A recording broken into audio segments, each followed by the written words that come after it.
सगळ्यात महाग पाणी विकलं जाते औरंगाबाद. टॅक्स महापालिका घेते सगळ्यात जास्त औरंगाबाद.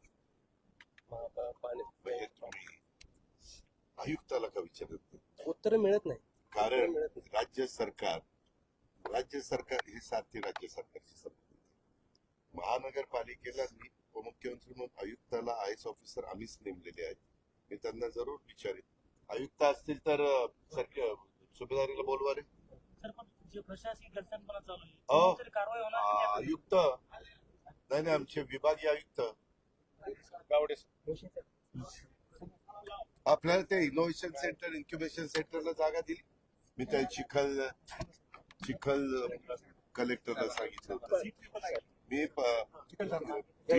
बीडची पण आपण निवडली तर चिकलठाण्याला ते आहे. आम्हाला मान्य आहे, काही प्रॉब्लेम नाही. तर टाटानी पण मान्य केलेलं आपण पण मान्य करतो. ते लवकर आपल्याला मुलांना ते कोर्सेस सुरू करता येतील. ते फ्युचरच्या दृष्टीने महत्वाचं आहे. कारण आज मी त्याला गेलो होतो मसियामध्ये देखील त्यांनी काही प्रश्न मांडले. काही आपल्याशी संबंधित आहेत, काही राज्य सरकारशी संबंधित आहेत. सांगतो तुम्ही वनस्पती उद्यान बघितलं, पण तुम्ही ज्या लोकांशी बोलत होता त्यातलं झाडांमधलं किंवा त्याचे पेर खड्डे ह्याच्यातून नॉलेज जरा जास्त वाटत. मी शेतकऱ्याचा मुलगा आहे. शेतकऱ्याचा मुलगा नाही, मी शेतकरी आहे. शेतकऱ्याच्या पोटी जन्म झालेला आहे. आणि मला मुळातच झाडांची खूप आवड आहे. देशी झाडांची खूप आवड आहे. त्याच्यामुळे मी महाराष्ट्रात कुठेही गेलो तरी सहसा देशी झाडं लावली पाहिजे. कारण आपल्या सगळ्यांच्या समोर पर्यावरणाचा यक्ष प्रश्न उभा राहिलेला आहे. ग्लोबल वॉर्मिंगचं संकट जगावर आहे.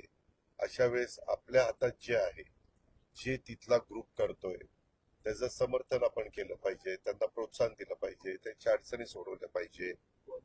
आणि त्याच्यामुळं मी म्हणजे बऱ्यापैकी माहिती असल्यामुळं ते मला सांगत होते. मी आवडीनं विचारत होतो. काही झाडं तिथं अशी होती की जी मला माझ्या भागात पण पाहायला मिळाली नाही किंवा इतर भागात. तर त्यांची नावं काय, त्यांचे फोटो आणि त्यांची माहिती.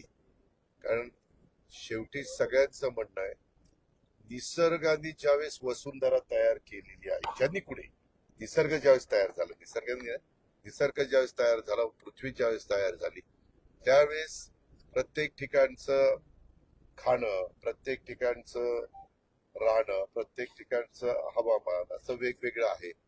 त्याच्यामुळं तिथल्या हवामानाला सूट होतील असेच जर झाडं लावली तरच तुम्हाला गंमत वाटेल पत्रकार मित्रांनो, तरच पक्षी त्याच्यावर बसू शकतात. तुम्ही बाहेरची झाडं आणून लावली तर पक्षी सहसा त्या झाडावर बसायला तयार होत नाही. कारण ती वर्षानुवर्ष हजारो वर्षाची परंपरा ती चालत आलेली आहे. त्याच्यावर काही झाडं अशी आहेत की त्याच्यावरच फुलपाखरे बसतात. काही झाडं अशी आहेत की त्याचाच मध आपल्या मधमाशा गोळा करतात.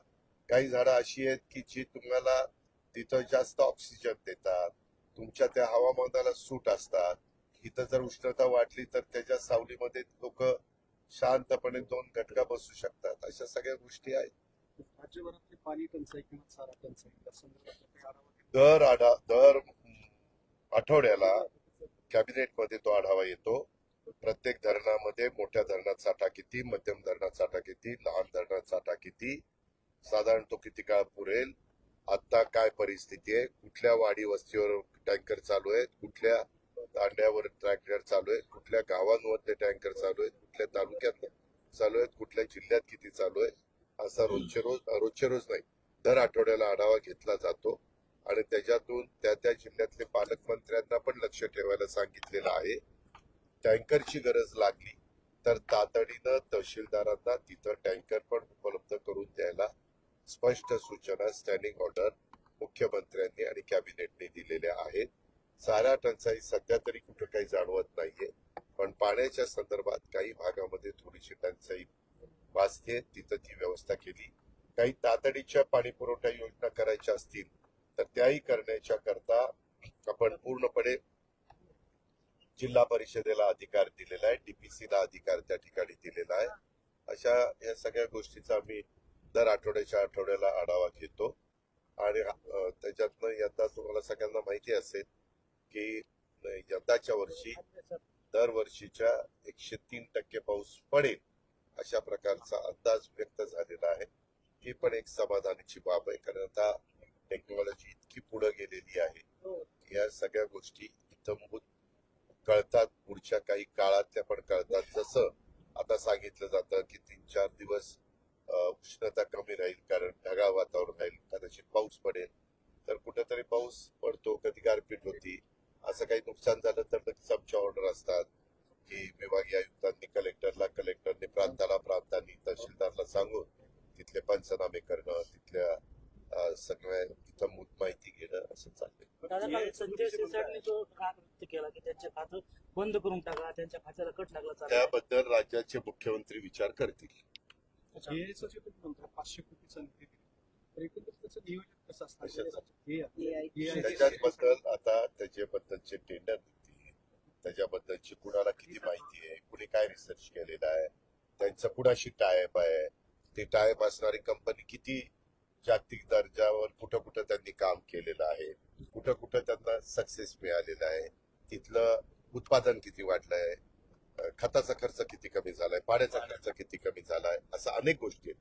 त्या पद्धतीने करू. चांगलंच होतं.